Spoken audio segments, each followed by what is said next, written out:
ঘাটে বাসে ট্রেনে বা ট্রাফিকে ছোট ছোট কিছু ছেলে মেয়ে এসে আপনাকে জড়িয়ে ধরছে, পায়ে জড়িয়ে ধরছে, পয়সা না দিলে ছাড়ছেই না। আপনারা ভিক্ষা দিচ্ছেন, পয়সা দিচ্ছেন। আসলে আমরা ভিক্ষা দিচ্ছি নাকি হিউম্যান ট্র্যাকিং বা মানব পাচারের চক্র বা কোনো সিন্ডিকেটকে সাহায্য করছি জানি? এই ভিক্ষার আড়ালে ভারতবর্ষে একটা খুব বড় রকমের র্যাকেট চলছে। হিউম্যান ট্র্যাকিং, যেটা মানব পাচার। এই শিশুদেরকে বিভিন্ন জায়গা থেকে অপহরণ করে এসে চুরি করে তাদেরকে দিয়ে একদল মানুষ উপার্জন করছে। এর পেছনে রয়েছে একটা বিরাট রহস্য। 3 ধরনের ভিখারি রয়েছে ভারতবর্ষে। বাধ্যতামূলক ভিখারি যেমন আছে, হিউম্যান ট্র্যাকিং বা গ্যাংয়ের শিকার আছে, আর কিছু পেশাগত ভিখারি আছে। এই ভিক্ষা দেওয়াটা কতটা যুক্তিযুক্ত, কোথায় দেব কোথায় দেব না, সেই বিষয় নিয়ে আজকের বিশ্লেষণ। নমস্কার, আমি প্রাণ চক্রবর্তী। বিভিন্ন বিষয় নিয়ে আপনাদের সাথে কথা বলি। আজকে একটু ব্যতিক্রমী বিষয় নিয়ে কথা বলছি, কারণ আমরা রাস্তাঘাটে ট্রেনে বাসে চলতে গেলে দেখি কোনো মহিলারা বিশেষ করে একটি বাচ্চাকে কোলে নিয়ে রেখেছে। যে বাচ্চাটা বেশিরভাগ সময় দেখবেন নিস্তেজ হয়ে রয়েছে, কিছু খায়নি, ভিক্ষা দিন। আমরা হয়তো 1 টাকা 2 টাকা 5 টাকা 10 টাকা দিচ্ছি। বা ছোট ছোট ছেলেমেয়েরা, বাচ্চা ছেলেমেয়েরা 8-10 বছর বয়স, পা জড়িয়ে ধরবে, আপনাকে যেতেই দেবে না পয়সা না দিলে। ট্রাফিকে হতে পারে, রেল প্ল্যাটফর্মে হতে পারে, পার্কে হতে পারে, অন্য কোথাও হতে পারে। আবার ধর্মীয় স্থানে, মন্দির মসজিদ বা কোনো উৎসবে দেখবেন, কোথাও যদি খুব বড় মেলা হয়, শান্তিনিকেতনের মেলা হোক, হলদিবাড়ির হুজুরের মেলা হোক, এই ধরনের মেলায় দেখবেন শয়ে ভিখারি কোথার থেকে এসে, তাদের আপনি আগে কোনোদিন দেখেননি আপনার এলাকায়। সে অনুষ্ঠানের সময় শয়ে ভিখারি কোথার থেকে আমদানি হয়ে যাচ্ছে, অনুষ্ঠানটা মিটে গেল, তারা কবে চলে গেল আপনি আবার খুঁজেও পাবেন না, গায়েব হয়ে গেল। তারা কে নিয়ে আসছে এদেরকে? এরা ভিক্ষা করে সে টাকাগুলো নিয়ে কোথায় চলে গেল, আপনি কোনোদিনই এদের হদিশ পাবেন না। এর পেছনে রয়েছে একটা বিরাট চক্র। বর্তমানে ভারতবর্ষে প্রায় 14 লক্ষের কাছাকাছি ভিখারি আছে। আর একটা সবচেয়ে বড় পরিসংখ্যা, যেটা ভারতবর্ষে সবচেয়ে বেশি ভিখারি কোথায় জানেন?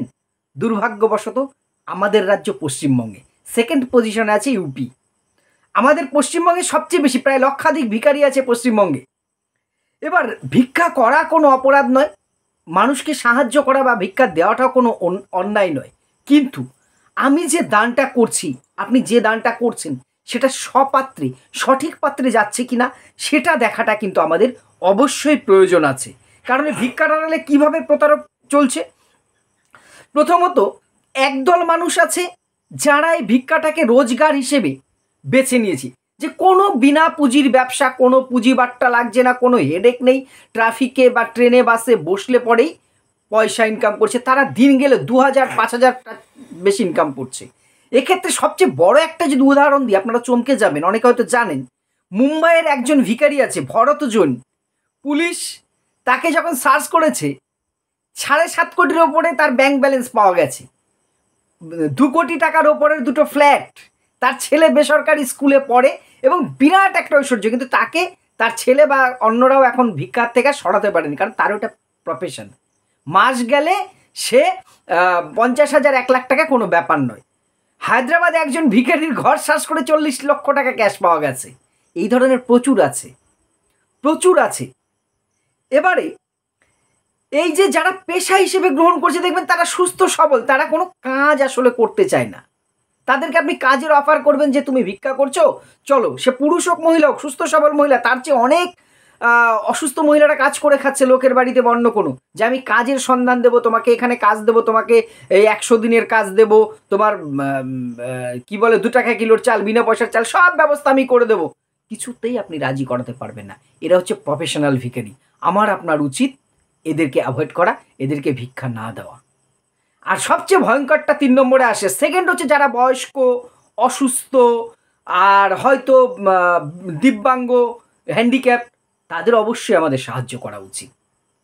তারা হয়তো শুধু সাহায্য মানে পয়সা দিয়ে নয়, তাদের যদি আমরা কোনো একটা সুযোগ সরকারি স্কিমের আওতায় তাদেরকে ভর্তি করে দিতে পারি, আমাদের যদি কারো সাধ্য থাকে, সেটা করা উচিত। সেটা বয়স্কদের বা একজন অসুস্থ মানুষকে সাহায্য করাটা আমাদের দায়িত্ব, কর্তব্যের মধ্যে পড়ে আমি মনে করি। আর 3rd যেটা সবচেয়ে ভয়ঙ্কর ভিখারি, দেখবেন এই যে ছোট ছোট বাচ্চাদের কথা প্রথমে বললাম, এদের বেশিরভাগই হিউম্যান ট্র্যাকিংয়ের শিকার। প্রচুর শিশু চুরি হয়, জানেন তো? এদের একটা গ্যাং আছে। সিনেমায় হয়তো দেখেছেন, গজনি সিনেমায়, অন্যান্য সিনেমায়। এটা কিন্তু সিনেমায় শুধু নয়, ভারতবর্ষে এরা কী করে, প্রচুর শিশুকে নিয়ে, সুস্থ শিশুকে ওই রকম অনেক ক্ষেত্রে তার ভিক্ষা যাতে বেশি করতে পারে, কারোর চোখ নষ্ট করে দেয়, কারো পা নষ্ট করে দেয়, কারো জিভ কেটে দেয়, বা কাউকে সুস্থ রাখে, তারা ছোটোবেলার থেকে নেশাখোর করে ফেলে, ড্রাগের এডিক্টেড। এবার তাদেরকে নির্দিষ্ট পয়েন্টে ছেড়ে দেয়, তারা ভিক্ষা করে, রাতে আবার এদেরকে তুলে নিয়ে যায়, এদের এজেন্ট আছে। আপনি রাতের বেলায় ভিখারিগুলোকে সেখানে খুঁজে কিছুতেই পাবেন না, কোথায় থাকে আপনি আস্তানা খুঁজে পাবেন না। কিছু মহিলা আছে দেখবেন কোলে শিশু নিয়ে আছে, সারাদিন ঘুমিয়ে আছে, ওদেরকে ওষুধ খাইয়ে ঘুম পাড়িয়েই রাখা হয়েছে, শিশুটা যার তার কোলে দিয়েছে তার টার্গেট পূরণ করবার জন্য। এদের পেছনে রয়েছে একটা বিরাট চক্র, বিরাট গ্যাং, শিশু পাচার চক্র। বহু শিশুকে চুরি করে এরা কি করে, ভিক্ষা করায়। আমি ধরুন এর হেড, আমি এরকম 100 শিশু দিয়ে ভিক্ষা করেছি। দিনে ভাবুন এক একটা শিশু যদি 300-400 টাকা করে কালেকশন করে, কত টাকা কালেকশন হচ্ছে। আপনি জাস্ট এই শিশুদেরকে বলবেন চল তোদের স্কুলে ভর্তি করে দেবো, তোদের নিয়ে যাব, অনাথ আশ্রমে দেবো, দেখবেন আসবেন, আপনি আনতে পারবেন না। আপনারা কয়েকজন মিলে, বন্ধু বান্ধব মিলে একটা চেষ্টা করবেন তো, শিয়ালদা, হাওড়া বা কলকাতা বা অন্য আপনার জেলার যে কোনো শহর থেকে এই ধরনের টিমের 2-3টে ছেলেকে তুলে আনার, আপনি পারবেন না। দেখবেন আপনাকে কিন্তু বিরাট বিপদ ফেস করতে হবে। এদের বেশিরভাগের পেছনে রয়েছে হিউম্যান ট্র্যাকিং ট্রাফিক।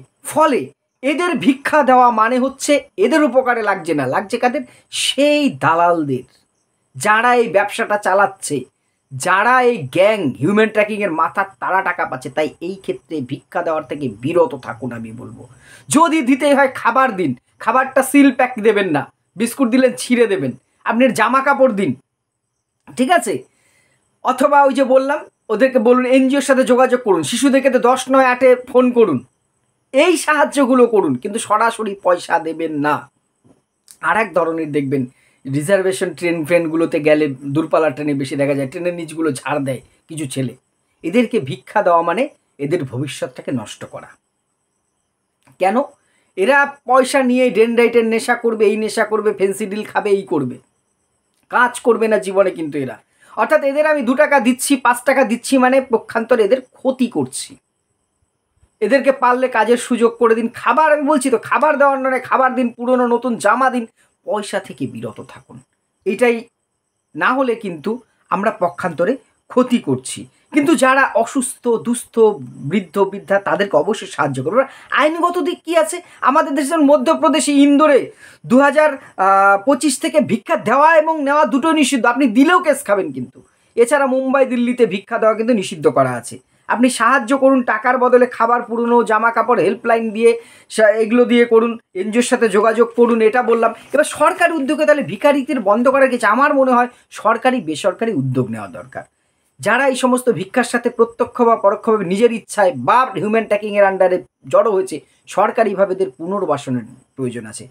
যারা কাজ করতে চাইছে না বা কাজ করা জানে না, ভিক্ষে করে জীবন কাটাচ্ছে, তাদের যদি একটু পুনর্বাসনের, প্রশিক্ষণের ব্যবস্থা করা যায়, কোনো কাজের উপযোগী করে তোলা যায়। সামাজিক সুরক্ষা, যেমন বিভিন্ন প্রকল্প আছে, 100 দিনের কাজ, এই যে ফ্রিতে বিভিন্ন ভাতা আছে, চাল আছে, এগুলো দেওয়ার ব্যবস্থা করা, রেশন দেওয়ার ব্যবস্থা করা, আইন করে এই হিউম্যান ট্র্যাকিংটাকে আরও বেশি করে বন্ধ করা, তাদের বিরুদ্ধে কঠোর ব্যবস্থা করা, পাবলিক প্লেসে ভিক্ষা করাটা বন্ধ করাটা খুব প্রয়োজন। পৃথিবীর বিভিন্ন দেশে কিন্তু এটা বন্ধ করেছে, কারণ এটা সত্যিই খুব দৃষ্টিকটু, খুব খারাপ লাগে। মানুষের অভাব আছে, আমি তা নিয়ে কোনো সমালোচনা করছি না, কিন্তু এই যে এইভাবে করে দেখতেও খারাপ লাগে। আপনি কদিন দেবেন? পাটা জড়িয়ে ধরছে, সময়তে খুব অস্বস্তিকর পরিস্থিতির সৃষ্টি হয়। এবং এই যে গ্যাংরা রয়েছে, প্রশাসন ইচ্ছে করলে ধরতে পারে। এই বাচ্চাগুলোকে কি ট্র্যাক করে ধরা যায় না? এর মাথায় কে আছে? নিশ্চয়ই যায়। যদি প্রশাসন কঠোর আইন করে, চেষ্টা করে, এগুলো ধরে আমার মনে হয় বন্ধ করা যায়। অর্থাৎ কাউকে সাহায্য করাটা অপরাধ নয়, নিশ্চয়ই করবো আমি আপনি, কিন্তু সাহায্যটা যাতে প্রকৃত সাহায্য হয়। 2 টাকা দিয়ে, 5 টাকা দিয়ে তার মনে হয় পক্ষান্তরে আমরা ক্ষতি করছি। তাই ভিক্ষা দেওয়ার সময় সচেতন হন। যারা প্রকৃত প্রাপক তাদেরকে আপনার সাধ্য মতন চেষ্টা করুন, সাহায্য করুন। কিন্তু যারা হিউম্যান ট্র্যাকিং বা ভিক্ষাটাকে পেশা হিসেবে গ্রহণ করছে, তাদের ভিক্ষাদানে বিরত থাকুন। আপনাদের মতামত কমেন্ট করে জানাবেন। ভিডিওটি ভালো লাগলে শেয়ার করে পাশে থাকবেন। ধন্যবাদ।